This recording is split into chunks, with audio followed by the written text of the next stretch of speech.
구약성경 사무엘상 3장 1절부터 10절입니다.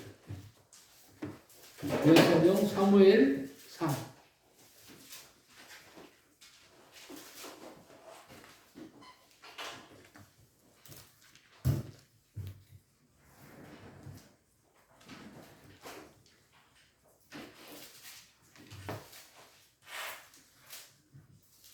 구약적으로 사무엘상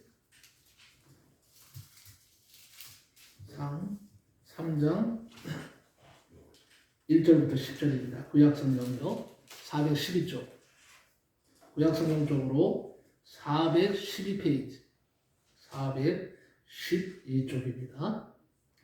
사무엘상 3장 1절부터 10절 우리 찾으신 줄 알고 사무엘상 3장 1절부터 10절 찾으신 줄 알고 교독하겠습니다. 제가 먼저 읽습니다.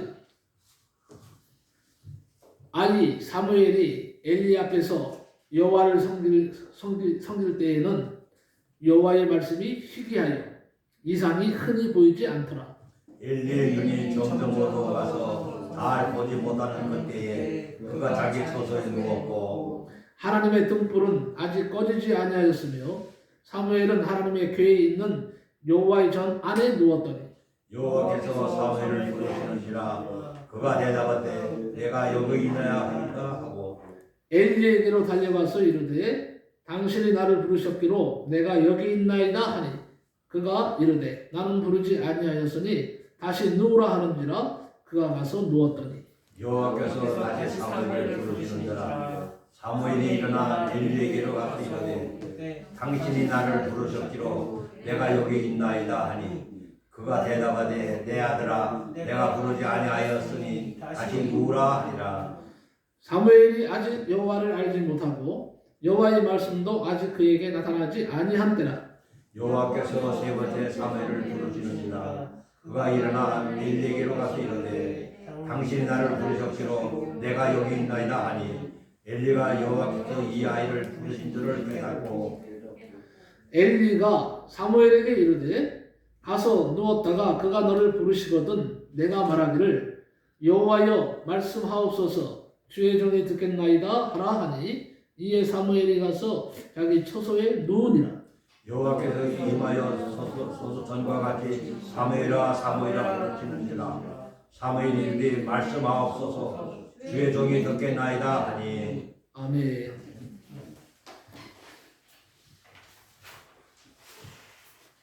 오늘 저는 사무엘상 봉독해 드린 대로 3장 1절부터 10절 말씀을 가지고 하나님의 은혜를 받는 사람이라는 제목으로 말씀을 나누며 은혜를 받고자 합니다.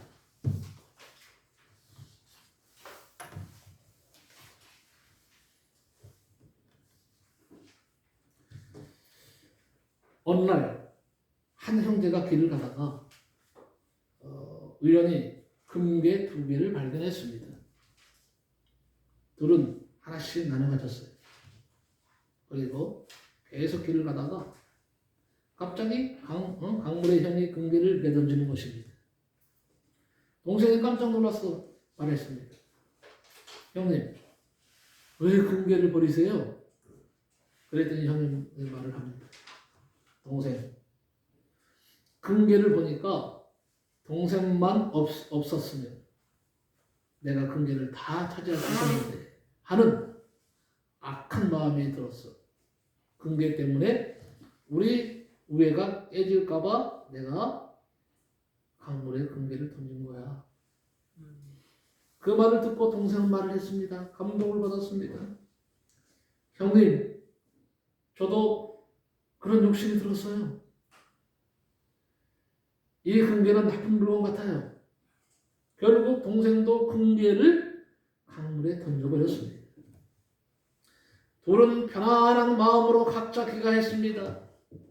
그날 밤 형은 은밀하게 금괴를 버린 곳에 가서 금괴 2개를 찾아내어 큰 집을 짓고 떵떵거리며 잘 살았고 동생은 노동일을 하며 힘들게 살았답니다. 여러분, 이단 교주들이 보면은요, 대부분 이런 나쁜 형과 같은 사람들. 좋은 말로 극단적인 헌신을 유도해서 순수한 신도들이 집과 재산을 바치면 교주는 대형 건물을 지어서 자기 왕국을 건설해서 떵떵거리며 살아가는 반면에 교인들은 헐벗게 됩니다. 그 교주들은 하나님의 나라를 확장한 것이 아니라 자기 나라를 확장한 것입니다. 두 종류의 이단 교회가 있습니다. 하나는 성경과 복음의 원리 자체에서 아예 이탈한 개념적 이단 교회가 있습니다. 또 하나는 성경과 복음의 원리 아래에 있는 것 같은데 행태에서 이단 교회를 닮은 행태적 이단 교회. 보면요, 교회들이 교회 건축을 위해서 특별 건축 집회를 열고 분위기를 띄우고 극단의 헌신을 강요하고 그리고 천국 보상을 내세웠어요. 한 채밖에 없는 집을 팔고 월세로 가게 하는 모습은 바로 형태적 이단 교회의 특징입니다. 의심을 할 수밖에 없어요. 뭐든지요, 강요는 안 됩니다. 자발적인 헌신. 물질 드리는 것도 자발적으로 드려야 되는 거예요. 자발적으로 우러난 헌신은 참으로 아름답고 효율성이 없습니다. 그런데 의도적으로 우려진 헌신은 비참하고 효율성도 대단히 큽니다. 여러분, 왜 종교개혁이 일어났습니까? 아마 여러분이 대충은 아실 거예요. 응? 왜 종교개혁이 일어났습니까? 약 120년에 걸쳐서 지었던 베드로 성당의 엄청난 건축비 마련을 위해서 돈을 받고 면제부를 판 것 때문에 종교개혁이 일어난 겁니다. 목사님들이 베드로 대성당에 가보시고는 그 화려함과 웅장함과 아름다움에 넋이 나갈 정도라고 합니다. 입을 다물지 못한다고 합니다. 너무 웅장해서, 너무 화려해서. 세상에 여러분, 120년 동안 지은 집이 베드로 성당 말고 또 있을까요? 솔로몬이 금으로 성전을 짓는데도 7년밖에 걸리지 않았어. 헤롯 성전, 헤롯이 예수 안 믿는 사람. 그런데 유대인들의 환심을 사기 위해서 헤롯이 유대인들을 위해서 성전을 지어줬단 말이에요. 이것을 헤롯 성전이라고 하는데 헤롯 성전은 짓는 데에 46년이 걸렸어요. 지금의 그런데 베드로 성당은 어떻습니까? 예배드리고 있습니까? 아닙니다. 기념물이에요. 순례자의 집 혹은 관광 명소로 존재하고 있습니다. 하나님 앞에 전혀 영광 돌리지 못하고 있습니다. 솔로몬의 성전도 금으로 지었지만 파괴되어서 흔적만 남아있어요. 흔적도 없어 아예. 헤롯 성전도 파괴되었습니다. 뼈대만 앙상하게 좀 남아있어요. 그래서 이단 교회의 3대 특징에 대해서 말씀을 드립니다. 첫째는요, 교주가 신도들의 재산을 뜯어냅니다. 만약에 제가 장로 집사님의 재산을 뜯어내면 나는 교주인 거예요. 근데 나는 절대로 뜯어내지 않아요. 스스로 우리 권찬원 집사님이 은혜 받고 하나님 앞에 드리기를 원하는 거죠. 그래서 큰 이단들 교회들을 보세요. 대개 부동산 재벌들이에요. 다 부동산 재벌이에요. 그리고 그 종말이 온다고 해서 막 돈을 뜯어냅니다. 영혼의 때를 위해서 바치라고 해서 돈을 뜯어냅니다. 영혼의 때는 뭔지 아세요? 주님이 곧 오신다 이거야. 주님이 재림하신다 이거야. 주님이 곧 오시고 재림하시니까 그 돈 못 피느냐 이거야. 빨리 주님 준비하라는 거예요. 그러고는 이거 다 필요 없으니까 다 바치라는 거예요. 그래서 교회다가 뭐예요? 다 바치는 거예요. 그런데 그러면 교주가 말해요. 이렇게 세상 종말을 말했다면, 주님의 재림의 때를 말했다면 자기도 그렇게 해야지. 교주는 어떻게 해요? 성도들이 헌금한 그 돈을 가지고, 갈취한 돈을 가지고 어떻게 합니까? 아방궁 같은 집을 짓고 멋있게 나름대로의 그 자기의 교회를 건축하는 모습이 많이 우리가 보잖아요. 얼마나 불의한 속임수입니까? 하나님이 그 행한 대로 심판하실 것입니다. 행한 대로 갚아주리라 그랬어요. 행한 대로 갚아주시는 하나님이십니다. 여러분, 하나님은요, 행한 대로 갚아주세요. 두 번째는 교주에 보디가드가 반드시 있습니다. 행동대원이 있습니다. 왜 보디가드가 필요합니까? 하나님의 종들에게 무슨 보디가드가 필요해요? 헌신을 내세워 재산을 빼앗고 가정을 파괴시키고 하나님의 말씀이라는 명목하에 교육을 해서 자기를 추종들게 만들고 가정을 파괴시킵니다. 너무도 많은 가정을 아프게 하고 너무 많은 가정을 깼기 때문에 사방에 원수진 사람들이 많아요. 그래서 언제 어느 순간에 칼을 맞을지 모르니까 지도 않아. 그러니까 보디가드가 필요한 겁니다. 행동대장들이 필요한 거예요. 행동대원들이 필요한 거예요. 셋째로 교주를 맹신하고 지나치게 추앙합니다. 어떤 교회는 전도한다는 명목으로 남의 교인을 뺏어가기로 유명한 교회가 있습니다.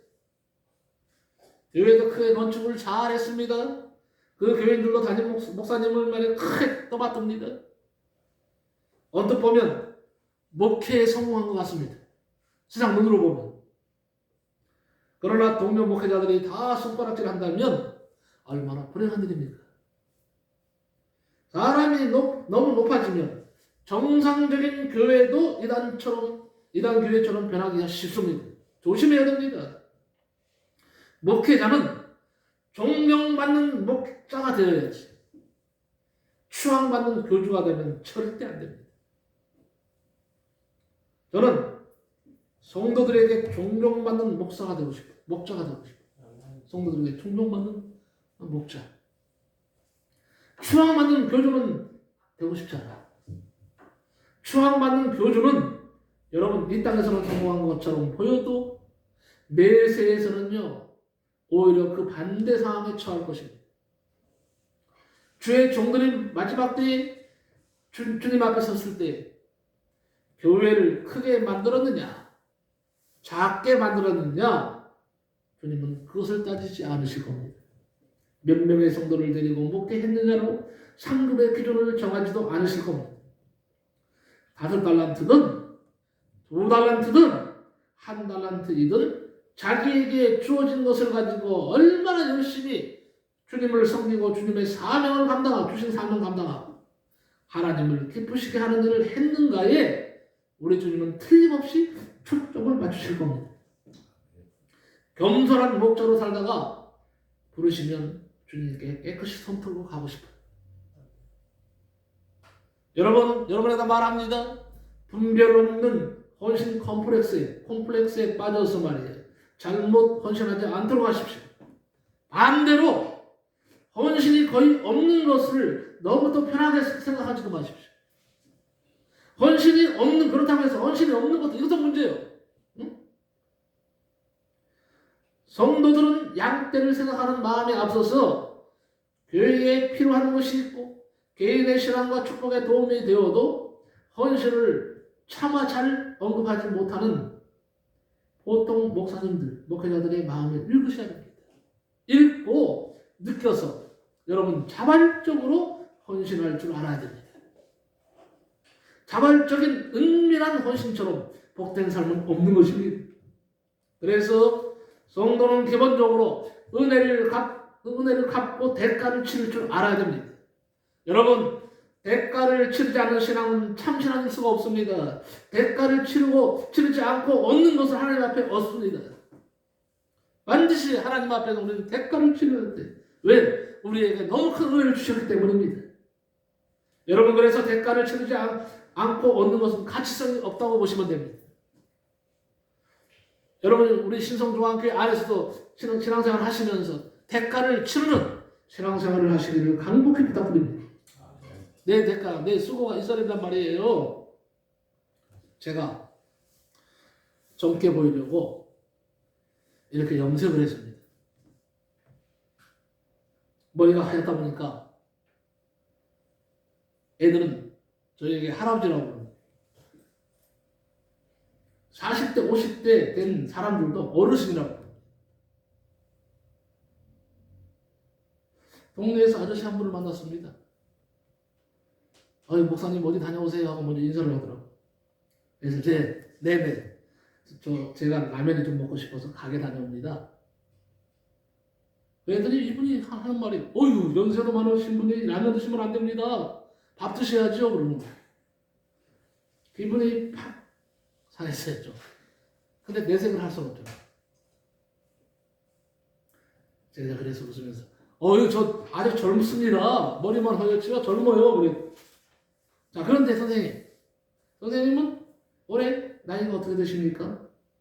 제가 보기에 되게 젊어 보여요. 사실입니다. 근데 이분이 멋쩍어 하면서 이런 말을 합니다. 목사님 저는 아직 어려요. 6학년 8반이에요. 그러는 거예요. 무슨 뜻인지 아세요? 6학년 8반이에요. 그러는 거예요. 68세라는 거야. 머리가 근데 검어요.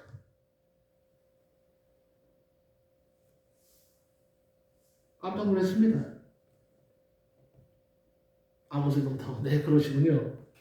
건강 잘 챙기시기 바랍니다. 정말 놀랐어요. 그래서 생각했습니다. 야, 이건 아니다. 그래, 염색 한번 하자. 사실 저는요, 염색 부작용이 있는 사람이에요. 지금까지 염색하면서 한 번도 아프지 않은 적이 없었어요. 며칠씩 고생했어요. 내가 이번 그 전에 염색을 하면서 다시는 내가 염색을 안 한다 했는데 자꾸 이런 소리를 들으니까 다시 한번 시도해보려고 한 거예요. 기도까지 했다니까요. 하나님, 이번에는 염색 안 아프게 좀 해주세요. 도와주세요. 근데요, 아니었는가 봐요. 염색을 했는데 머릿속이 갑자기 벌겋게 달아오르기 시작하자 불어오르는 거예요. 피부가. 그리고 막 가려워서 못 살겠는 거예요. 그 가려우니까 막 긁는 거죠. 머리를. 계속 긁으니까 어떻게 막 진물이 나는 거예요. 그 진물이. 타갑고, 아프고. 도저히 안 되겠어요. 그래서, 병원에 갔어. 염색위원회 갔어. 사실 이렇게 염색에서 부작용이 생겼다. 보더니, 에이, 목사님! 전에 제가 염색하지 말라 그랬잖아요. 목사님은 염색할 피부가 아니라는 거예요. 머리 두피가. 그럼 어떡합니까? 지금 한 거. 주사 맞으세요. 그 약 3일째 지어줄 테니까 드세요. 알겠습니다. 주사 맞고 약 3일째 먹고 겨우 진정이 됐어요. 지금은 좀 괜찮습니다. 엄청난 대가를 지불했어요. 머리 한번 흰 걸 갖다 까맣게 하려고 말이에요. 젊어 보이려고. 머리카락 하나 검게 만들기 위해서 이렇게 대가를 치르는데 하물며 엄청난 축복을 받은 여러분이 아닙니까? 하나님께서 엄청난 축복을 주셨어요. 하나님께 엄청난 은혜를 받았습니다. 그러면 우리가 하나님이 기뻐하실 일을 위해서 대가를 치르려고 해야 되지 않겠습니까? 하나님이 기뻐하실 일을 위해서 대가를 치르지 않으려고 한다면 이건 잘못된 겁니다. 성도는 은혜 받기 위해서 기본적으로 하나님께 받는 은혜를 갚아야 됩니다. 대가를 치를 줄 아는 성도가 되어야 됩니다. 하나님이 이걸 원하시는 거예요. 자, 그러면 하나님의 은혜를 받은 사람에 대해서 한번 살펴보겠습니다. 하나님의 은혜를 받는 사람은 어떤 사람이어야 되느냐 하는 것이죠. 오늘 본문은 어린 사무엘의 모습을 통해서 헌신이 무엇이고 하나님이 어떤 사람에게 은혜를 주시는지를 잘 알려줍니다. 누가 하나님의 음성을 듣고 하나님의 은혜를 받을까요? 몇 가지만 말씀드립니다. 첫째, 한번 따라합시다. 매사에 매사에 공명정대한 사람이다. 공명정대한 사람이다. 아멘. 매사에 공명정대한 사람이 하나님의 은혜를 받는다 하는 사실을 여러분이 꼭 믿으시기 바랍니다. 공명정대의 뜻이 뭡니까? 하는 일이나 행동이 아주 공정하고 떳떳함을 말합니다. 여러분의 행동이 공정합니까? 여러분의 행동이 예수 믿는 사람답게 떳떳합니까? 사무엘 당시는요, 하나님의 말씀이 희귀한 시대였다고 이렇게 말합니다. 그렇게 된 이유가 있어요. 당시의 최고 지도자였던 엘리 제사장의 잘못 때문입니다. 사무엘상 2장을 보면 엘리는 자식 관리를 잘못했습니다. 그의 아들들은요, 하나님께서는 제사를 멸시했습니다. 제단에서 섬기는 여자들과 동침까지 했습니다. 자식들이 그러면요, 혼쭐을 내야죠. 남보다 더 혼내야 됩니다. 그런 얘기를 듣고도 엘리는 강하게 야단치지 않고 부드럽게 말을 합니다. 아들아, 왜 그랬니? 소문이 안 좋구나. 남들이 지켜보니까 죄를 짓지 않게 조심해라. 응? 조심해. 이 정도요, 이 정도. 여러분, 리더는요, 매사에 공정하고 친인척 관계에는 아주 더 엄격하고 철저해야 됩니다. 공명정대함은 리더의 필수 조건입니다. 원래 사단은요, 하나님의 보좌가 가장 가까이에서 찬양하던 존재였습니다. 찬양을 담당하던 천사장이었어요. 성가 대장이었다고 하죠. 그런데 사단이 반역을 했어요. 하나님께 대항했습니다. 하나님은 사단의 잘못을 더욱 엄격히 처리했습니다. 또한 하나님은 이스라엘을 가장 사랑하셨지만 그들의 잘못된 길로 가니까 어떤 민족보다 더욱더 강력한 징계를 내리셨습니다. 얼마나 공명정대한 하나님의 모습입니까?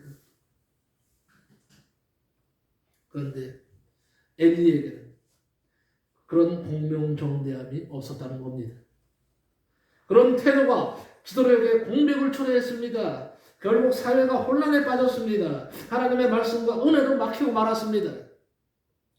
한국 사회의 정의가 실종됐습니다. 한국 교회의 공법이 사라졌습니다. 그래서 나라가 이 지경이 되고 교회가 세상의 발표는 신세가 되고 아니 세상이 교회를 걱정하는 단계에 이른 것입니다. 세상 사람들이 교회를 더 걱정하고 있어요.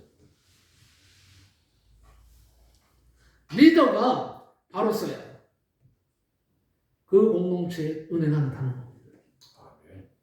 또한 개인적인 삶에서도 마찬가지예요. 하나님의 은혜를 받으려면 개개인이 공명정대하게 살고 자식 사랑도 바르게 해야 합니다.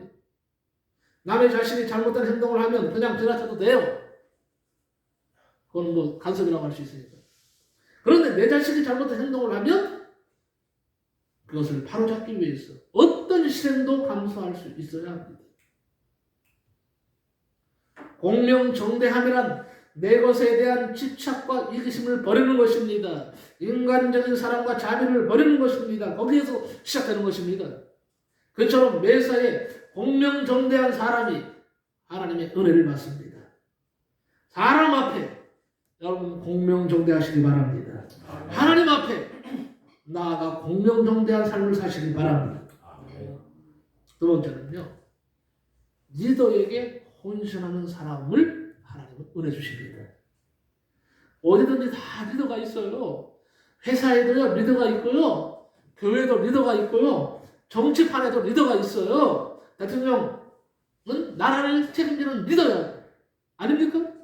대통령은요 전 국민을 대표하는 리더라니까요. 대통령이 조직을 하고 있으니 말이에요. 응?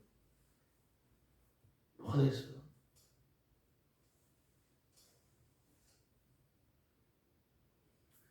리더에게 헌신하는 사람이 축복받습니다. 당시 말씀이 희귀한 때에도 사무엘은 하나님의 음성을 들었습니다. 어떻게 사무엘이 하나님의 음성을 들을 수 있었겠습니까?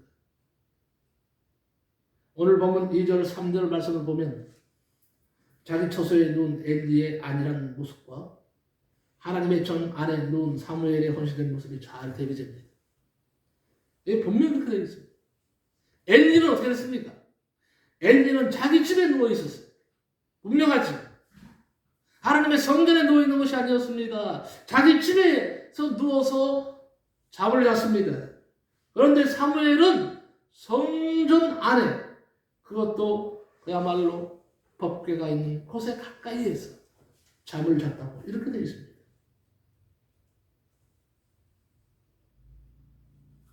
이 장면을 보면 사무엘이 얼마나 기도하는 사람이었는지 잘 알 수가 있어요. 그러나 사무엘은 자신이 기도를 많이 한다는 것 때문에 엘리 제사장을 우습게 여기지 않고 절대 충성했습니다. 본문 4절, 5절의 말씀을 보면 그의 충성스러운 모습이 잘 나타나 있습니다. 간밤에 누가 자기를 부르는 소리를 들었을 때 사무엘은 엘리 제사장이 부르는 줄 알고, 아니 이 밤에 왜 나를 부르셨나? 너 망치셨나? 이렇게 생각하지 않았어요. 즉각 엘리 제사장이 달려왔습니다. 그리고 무슨 일이십니까? 왜 그러십니까? 라고 묻지도 않고 절대 순종의 언행을 보이면서 내가 여기 있나이다 이 말만 계속하고 있어요. 그 말만 들어도 사무엘의 충성심을 잘 알 수가 있습니다. 본문 6절과 8절에도 똑같은 장면이 나오죠. 그처럼 세 번이나 똑같은 일이 생기니까 엘리 제사장이 지침을 내렸습니다. 가서 뭐예요? 가서 누웠다가 그가 너를 부르시거든 내가 말하기를 여호와여 말씀하옵소서 주의 종이 듣겠나이다 하고 했어요. 그러자 사무엘은 엘리 제사장의 말을 그대로 따랐습니다. 얼마나 충성스러운 모습입니까? 성품은 성공의 전조라는 말이 있어요. 특히 충성스러운 성품에는요 반드시 보상이 있습니다. 사무엘이 이스라엘의 위대한 리더가 될 수 있었던 것은 리더에게 헌신했던 그의 충성스러운 성품 때문이었습니다. 사람은 가끔요 내적인 어떤 음성을 들을 때가 있습니다. 내적인 음성은 여러 가지가 있어요. 주님께서 직접 음성으로 들려주시기도 합니다. 그러나 이것은 아주 특별한 경우일 겁니다. 저는 지금까지 목회하면서 30년을 목회하면서 아직까지 직접적으로 주님의 음성을 바로 들은 적은 한 번도 없어요. 물론 꿈을 통해서 주님을 만나기도 하고 때로는 말씀을 통해서 때로는 어떤 환상을 통해서 말씀을 하시는 것을 많이 들었지. 그런데 주님이 직접 내 앞에 나타나서 대화하듯이 나하고 한 적은 한 번도 없어요.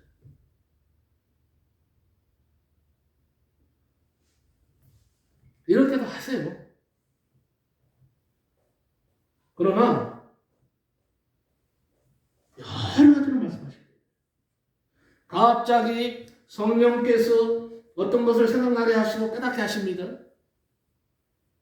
기도하는 가운데 마음에 확신이 생기는 것도 여러분 하나님의 음성입니다. 말씀을 묵상하는 가운데 이 말씀은 나에게 주시는 말씀이다 하는 확신이 오고 그 말씀을 계속 묵상하는 가운데 마음의 평안과 기쁨이 오는 것입니다.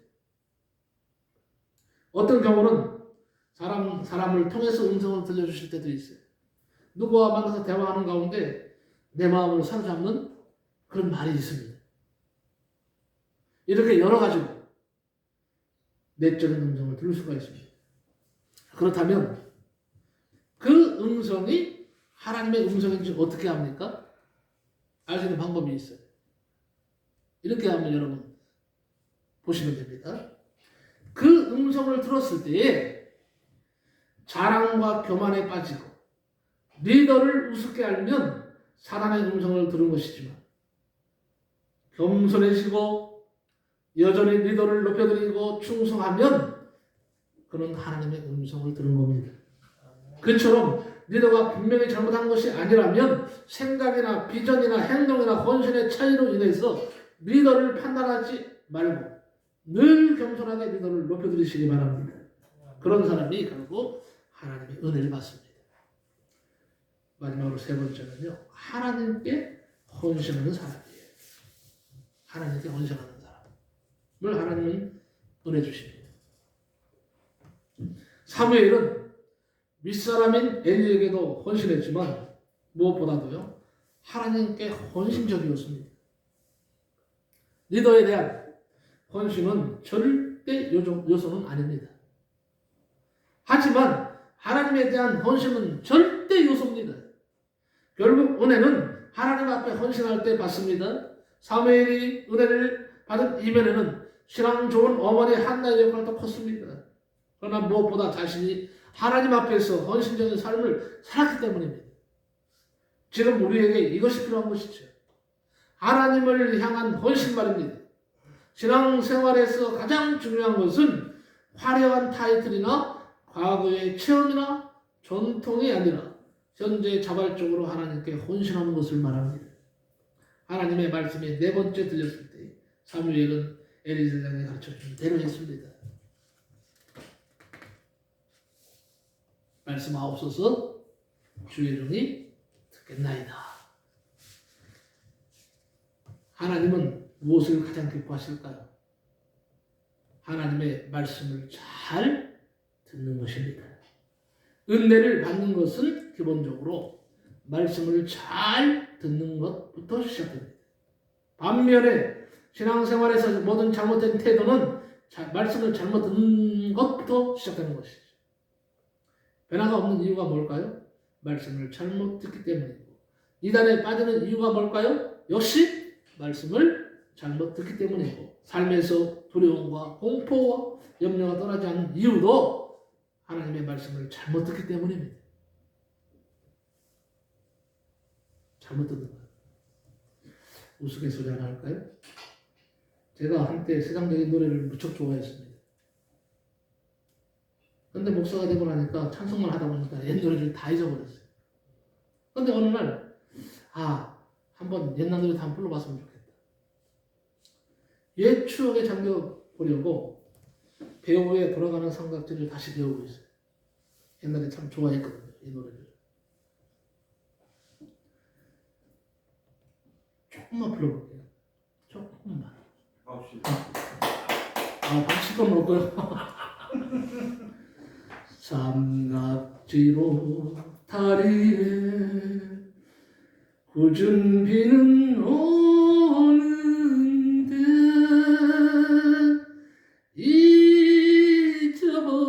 잊어버린 그 사랑을 아쉬워하며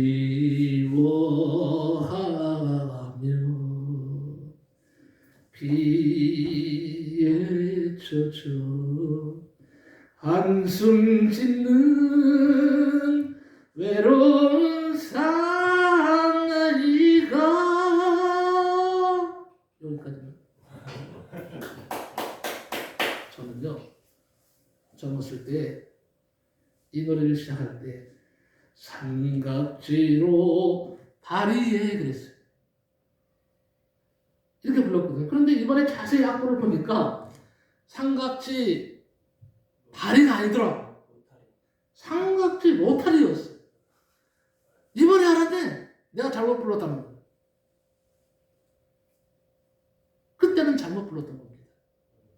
모르고. 우리가 하나님의 말씀을 잘못 듣는 경우도 상당히 많습니다. 말씀을 잘못 듣고 잘못 받아들이면 그때는 그 말이 영혼을 망치는 독이 되는 겁니다. 하나님은 내 백성이 지식이 없어서 망한다고 했습니다. 그래서 말씀을 잘 들으려고 하고 특히 순종하는 마음도 준비해야 됩니다. 하나님의 말씀 중에는 지키기 힘든 말씀이 너무 많거든요. 그러나 지키기 힘든 말씀일수록 심서 지키면 더욱더 큰 축복이 예비되는 것입니다. 결국 성도가 무엇보다 잘해야 할 고백은 뭐냐? 오늘 본문 10절에 나오는 사무엘의 고백입니다. 하나님, 말씀하옵소서 제가 듣겠나이다. 우리 한번 고백해 봅시다. 다 같이 시작. 하나님 말씀하옵소서 제가 듣겠나이다. 다시 한번 하나님 말씀하옵소서 제가 듣겠나이다. 아멘. 여러분 드릴수록 더 많이 받습니다. 하나님께는요. 하나님은 말씀에 순종하고 헌신할 때 그 헌신을 결코 헛되게 하지 않습니다. 한나가 어렵게 기도하면서 얻은 아들 사무엘 한 명을 바치고 어떻게 됐습니까? 성경에 보니까 사무엘상 2장 21절에 보니까 여호와께서 한나를 돌아보시사 그로 하여금 임신하여 세 아들과 두 딸을 낳게 하셨고 아이 사무엘은 여호와 앞에서 자라니라 하랬어요. 한나는 한 생명을 바치고 5배의 생명을 얻었습니다. 그처럼 하나님은 헌신하는 것에 대해서 넘치는 보상을 내려주실 것입니다. 결론적으로 말씀을 드립니다. 누가복음 6장 38절에 이런 말씀이 있죠. 주라 그리하면 너희에게 줄 것이니 곧 후이 되어 누르고 흔들어 넘치도록 하여 너희에게 안겨주리라 그랬습니다. 여러분 식당에서 좋은 것을 더 많이 주면 손님들이 더 몰립니다. 그처럼 더 주려고 할 때 더 주어짐도 있습니다. 하나님은 성도의 헌신에 대해서 뭔가를 꼭 갚아줘야 하는 채무자는 아니지만 분명한 사실은 성도의 사심없는 헌신에 대해서 어떤 방편과 방식으로든 넘치게 보상해 주시는 하나님이라는 사실을 믿으시기 바랍니다. 항상 사무엘처럼 겸손하게 헌신하고 충성하고 큰 은혜를 예비하는 복된 심령들이 다 되시길 예수님의 이름으로 간절히 축복합니다. 기도합니다. 고마우신 하나님 감사합니다. 하나님의 은혜 받는 사람에 대해서 알아보았습니다.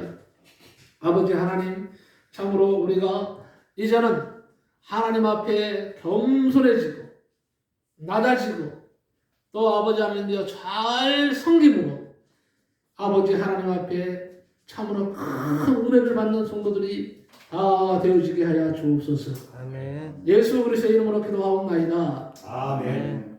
아멘.